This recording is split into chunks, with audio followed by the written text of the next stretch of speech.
Selamat pagi Bu Rini, Bu Christine, dan Bu Yusna selaku dosen penguji. Perkenalkan, nama saya Stefani Johannes, NIM 178-114056, akan mempresentasikan skripsi saya yang berjudul Optimasi Formula Sintesis Nanosilver menggunakan Bioreduktor Extract Daun Singkong atau Manifold Esculenta-Kranz, aplikasi Central Composite Design atau CCD. Pendahuluan. Nanosilver merupakan partikel silver yang berukuran 1-100 nanometer. Nanosilver banyak diteliti karena aplikasinya yang luas sebagai antimikroba. Sintesis nanosilver dapat dilakukan dengan metode reduksi kimia.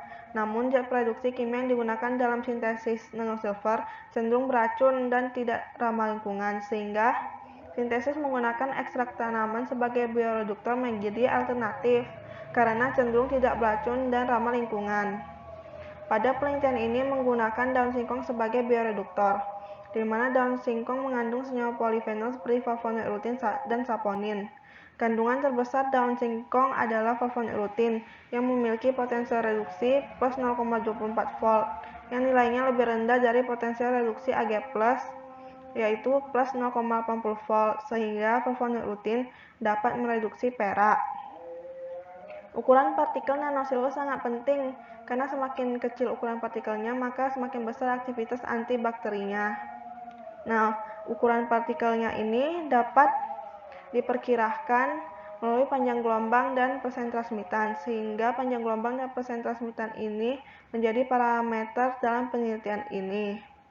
Dan ukuran partikel nanosilver ini dapat dikontrol dengan mengoptimasi faktor yang mempengaruhinya, yaitu konsentrasi perak nitrat dan konsentrasi bioreduktor.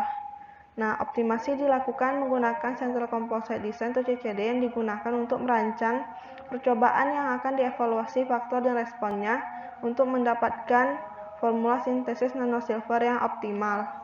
Metode penelitian. Berikut alat dan bahan yang digunakan. Selanjutnya, yang pertama perolehan sampel. Sampel diperoleh dari LPUBTN.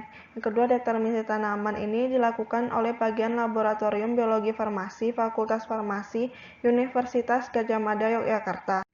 Yang ketiga, pembuatan ekstrak daun singkong dengan metode infundasi mengacu pada penelitian Hasim DKK 2015 yang dimodifikasi. Yang pertama, daun singkong dicuci, disimpan di kulkas 6 derajat Celcius, dipotong-potong, ditimbang, dan tambahkan aqua bides dan dipanaskan pada suhu 90 derajat Celcius selama 15 menit lalu disaring. Yang keempat, ada uji kualitatif flavonoid rutin dengan metode KLT. Proses gerak dibuat yaitu butanol banding asam asetat banding air sebesar 4:1:6. Prosedium yang digunakan yaitu silika gel 60 GF254. Lalu sampel dan pembanding rutin ditotolkan, dimasukkan ke dalam chamber, dan dielusikan. Diamati secara visible di bawah sinar UV 254 nanometer dan 366 nanometer. RF ditentukan. Yang kelima, rancangan penelitian optimasi sintesis nanosilver menggunakan Central Composite Design. Yang keenam, sintesis dan purifikasi nanosilver. Sintesis nanosilver dilakukan mengacu pada Fabiani et al. 2019 yang dimodifikasi. Ekstrak daun singkong ditambah larutan perak nitrat, distirel pada suhu 75 derajat Celcius selama 5 menit dan diamati perubahan warnanya. Untuk purifikasinya mengacu pada Dewi et al. 2019 yang dimodifikasi. Sampel disentrifuge pada 2000 rpm selama 15 menit. Yang ketujuh, penentuan panjang gelombang dan nilai transmitan nanosilver dengan spektrofotometer UV phase. Yang A, penentuan panjang gelombang, pemindahan sampel pada 400-450 nanometer. Penentuan persen transmitan larutan sampel ditambah aqua bides, lalu di vortex dan diukur pada panjang gelombang maksimal. Optimasi dan analisis data menggunakan Minitab 17. Hasil dan pembahasan. Yang pertama, determinasi tanaman. Hasil determinasi yang diperoleh menunjukkan bahwa tanaman singkong yang digunakan dalam penelitian sesuai dengan tanaman yang dimaksud, yaitu tanaman singkong Manifold Esculenta-Kranz. Selanjutnya, ekstrak daun singkong. Ekstrak dibuat dengan metode infundasi. Infundasi merupakan proses penyaringan yang umumnya digunakan untuk menyaring zat kandungan aktif yang larut dalam air. Daun singkong mengandung flavonoid rutin, saponin, dan tanin yang larut dalam air dan sebagai bioreduktor, sehingga metode infundasi cocok digunakan untuk mendapatkan senyawa-senyawa tersebut. Hasil uji KLT ekstra ion singkong. Pada lampu UV 366 nanometer, terdapat bercak yang berpendar pada ekstrak namun tidak berpendar pada rutin. Pada lampu UV 254 nanometer, nilai RF standar rutin yaitu 0,05. Sedangkan pada sampel terdapat dua bercak. Bercak pertama yaitu 0,43 dan bercak kedua yaitu 0,52. Nilai selisih antara RF standar rutin dan RF sampel bercak pertama yaitu 0,07 dan bercak kedua yaitu 0,02. Hasil dikatakan positif apabila selisih antara RF baku pembanding dengan sampel itu kurang sama dengan dari 0,05 menurut Oktaviantari et al. 2019. Sehingga ekstrak endul singkong positif mengandung flavonoid rutin dan senyawa lainnya yang tidak diketahui. Sintesis nanosilver dilakukan dengan mencampurkan larutan perak nitrat dengan ekstrak daun singkong dengan perbandingan 25:1 pada suhu 75 derajat Celcius selama 5 menit. Nanosilver terbentuk saat kandungan senyawa dalam ekstrak daun singkong seperti rutin, saponin, dan tanin mereduksi ion Ag+ menjadi agenol. Lalu terjadi nukleasi dari agenol yang dilanjutkan dengan koalisi spontan dari sejumlah nanopartikel perak yang berdekatan membentuk partikel dengan ukuran yang lebih besar. Larutan nanosilver yang terbentuk dengan menggunakan bioreduktor ekstrak daun singkong berwarna kuning kecoklatan. Larutan tersebut memiliki panjang gelombang 400–450 nanometer. Hal tersebut dikarenakan jumlah bioreduktor yang tersedia telah mencukupi untuk mereduksi ion Ag+. Sedangkan larutan yang berwarna coklat pucat menghasilkan panjang gelombang di bawah 400 nanometer. Yang terbentuk masih Ag+, yang dapat diartikan bahwa proses reduksi kimia belum berjalan dengan sempurna. Dan larutan yang berwarna coklat pekat sampai hitam menghasilkan panjang gelombang di atas 450 nanometer. Hal tersebut dikarenakan jumlah bioreduktor yang tersedia melebihi ion Ag+ yang tersedia, sehingga Ag+ yang tereduksi sangat cepat dan menyebabkan terjadinya aglomerasi yang mengakibatkan nanosilver yang dihasilkan memiliki ukuran partikel yang besar. Purifikasi nanosilver dilakukan dengan sentrifugasi pada 2000 rpm selama 5 menit. Endapan yang terbentuk adalah pengotor dan yang digunakan adalah supernatan.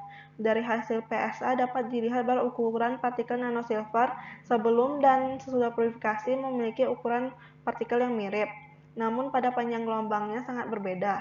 Menurut penelitian yang dilakukan oleh Solomon et al. 2007 terkait hubungan antara ukuran partikel dan panjang gelombangnya, dapat disimpulkan bahwa panjang gelombang yang sesuai dengan ukuran partikelnya adalah panjang gelombang sesudah purifikasi, sehingga dapat dikatakan bahwa purifikasi yang dilakukan telah mendapatkan nanosilver yang murni. Hasil karakterisasi nanosilver yaitu panjang gelombang dan persen transmitan. Untuk panjang gelombang, setiap percobaannya rata-rata memiliki panjang gelombang yang memenuhi target yaitu 400–450 nanometer, kecuali pada percobaan kedua dan ke-10 tidak memenuhi target karena memiliki panjang gelombang di bawah 400 nanometer. Dan untuk persen transmitannya juga rata-rata setiap percobaannya memiliki nilai transmitan yang memenuhi target, kecuali pada percobaan ke-9 tidak memenuhi target karena memiliki persen transmitan di bawah 91%. Pada penelitian ini dilakukan replikasi 2 kali untuk mengurangi kemungkinan terjadinya kesalahan acak dan didapatkan nilai CV. Nah, nilai CV dari panjang gelombang dan persen transmitan ini rata-rata memenuhi syarat yaitu kurang dari 10%, yang artinya data yang diperoleh memiliki presisi yang tinggi antar replikasinya, kecuali pada percobaan 9 nilai transmitan CV-nya 10,67%, namun masih dikategorikan memiliki presisi yang baik. Hasil optimasi menggunakan rancangan CCD. Yang pertama ini ada respon panjang gelombang. Nah, model respon panjang gelombang ini memiliki p-value kurang dari 0,05 yaitu 0,000 dan f-value-nya lebih besar dari p-value yaitu 14,48, sehingga model ini berpengaruh nyata atau signifikan terhadap respon ini dan dapat digunakan sebagai model optimasi. Persamaan regresi model ini sebagai berikut. Dan pada respon ini memiliki nilai R² 90,62% yang menandakan bahwa faktor yang digunakan memiliki pengaruh yang signifikan terhadap respon ini. Pada uji Leavitt juga didapatkan p-value yang signifikan, yaitu 0,001, yang menandakan bahwa data respon yang didapatkan dari hasil eksperimental tidak sesuai dengan respon yang diprediksi oleh model. Meskipun demikian, sebanyak 14 percobaan menunjukkan bahwa memiliki panjang gelombang yang memenuhi target, yaitu 400 sampai 450 nanometer, sehingga untuk model ini tetap dapat digunakan. Nah, berikut adalah kontur plot. Nah, kontur plot ini menunjukkan bahwa area optimum konsentrasi dari perak nitrat dan ekstradon singkong terhadap respon panjang gelombang. Dan area optimum ini terletak pada area yang berwarna kuning ini. Karena pada area yang berwarna kuning ini memiliki panjang gelombang yang memenuhi target, yaitu 400 sampai 450 nanometer. Yang kedua ini ada respon persente. Nah, untuk respon ini modelnya memiliki p-value yang kurang dari 0,05 yaitu 0,010 dan f-value-nya lebih besar daripada p-value yaitu 5,75. Sehingga dapat dikatakan bahwa model ini berpengaruh nyata atau signifikan terhadap respon ini dan dapat digunakan sebagai model optimasi. Untuk persamaan regresi modelnya sebagai berikut. Dan pada respon ini memiliki nilai R kuadrat sebesar 79,31%, yang dapat dikatakan bahwa faktor yang digunakan cukup berpengaruh terhadap respon ini. Pada uji Leavitt juga didapatkan p-value yang tidak signifikan, yaitu 0,325, yang menandakan bahwa data respon yang didapatkan sudah tepat sesuai dengan model. Nah, berikut ini adalah kontur plot dari persen transmitan ini, di mana area optimum formula sintesis nanosilver terletak pada area yang berwarna merah, biru, dan ungu. Hal tersebut karena pada area tersebut didapatkan respon yang memenuhi target yaitu 91-99%. Selanjutnya, penentuan area dan komposisi optimum. Area yang berwarna putih ini menunjukkan area superimpose kontur plot yang merupakan area irisan kontur plot persen transmitan dengan panjang gelombang. Nah, area ini merupakan area optimum konsentrasi perak nitrat dan ekstrak air daun singkong dengan respon panjang gelombang dan persen transmitan yang memenuhi target. Solusi formula sintesis nanosilver yang diberikan oleh model RSM ini yaitu pada konsentrasi perak nitrat 1,64 mmol dengan konsentrasi ekstra air daun singkong 17,61% akan menghasilkan panjang gelombang sebesar 424,75 nanometer dan persen transmitan sebesar 95,20%. Nah, solusi formula ini memiliki nilai desirability 0,9703, di mana nilai desirability yang baik yaitu mendekati 1, sehingga dapat disimpulkan bahwa solusi formula optimum ini memiliki ketepatan yang tinggi untuk menghasilkan panjang gelombang dan persen transmitan yang diinginkan. Selain itu, dipilih juga dua formula optimum dari rancangan yang digunakan. Kesimpulan dan saran. Kesimpulannya, area optimum dari faktor konsentrasi perak nitrat dan konsentrasi ekstradon singkong dengan respon panjang gelombang dan persen transmitan didapatkan menggunakan CCD. Dari area optimum yang didapatkan dipilih 3 formula optimum. Formula tersebut terdiri dari solusi formula yang didapatkan dengan model RSM dan 2 formula dari rancangan percobaan yang telah dilakukan.